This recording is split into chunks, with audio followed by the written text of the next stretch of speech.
lahat. Sa ibang lugar, naroon ang presidente ng Hunters Association na si Juhi. Kakatapos lang niya ng pulong sa gobyerno, binabalaan siya ng mga ito tungkol sa tinatawag nilang pagkasira ng piitan na dapat nilang iwasan. Gayunpaman, hinihingi rin ng mga taong ito ang mga nakuha mula sa piitan. Ang mga miyembro ng asosasyon ay nabubuhay sa pagbebenta ng mga bagay na nahanap nila sa piitan, kaya walang problema si Juhi sa kahilingang yun. Ang mga kristal na nakukuha nila sa pagkatalo sa mga mahiwagang nilalang ay tinatawag na magic gems, at ang mga ito, ibenta ang mga ito para kumita. Balik tayo kay Jinwoo. Sa hindi malamang paraan, nakakuha siya ng mahiwagang hiyas. Siyempre, tuwang-tuwa siya dahil sa wakas ay mayroon na siya, pero agad din siyang kinailangang ipagtanggol ang sarili laban sa isang goblin. Nang suguri ni Jinwoo ang goblin, nabasag ang kanyang espada. Sinaksak siya ng goblin, at imbes na lumaban, nanatili lang si Jinwoo na nakatayo at sumisigaw. Buti na lang at dumating ang malaking lalaki kanina at iniligtas si Jinwoo mula sa walang silbing babae. Habang ginagamot siya, napagmasdan lang ni Jinwoo ang natitirang miyembro ng grupo na gumagawa ng lahat ng trabaho.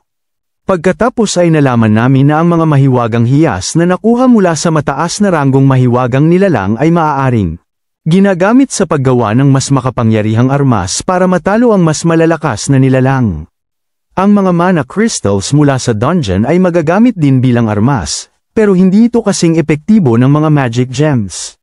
Gusto ng gobyerno na gamitin ang mga ito bilang bagong uri ng pinagkukunan ng enerhiya. Mas ligtas, mas epesyente, at mas kaunti ang polusyon kumpara sa ibang uri ng power.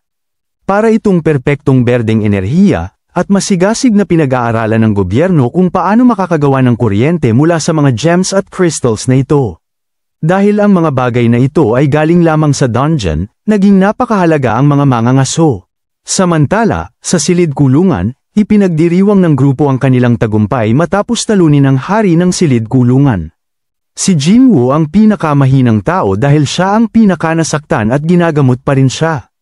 Iniisip niya kung bakit nga ba naging mangangaso si Jinwoo kung lagi na lang itong nasusugatan at baka isang araw ay mapahamak. Humingi ng tawad si Jinwoo, pero parang walang saysay ang mga salita niya at nag-aalala lang siya rito.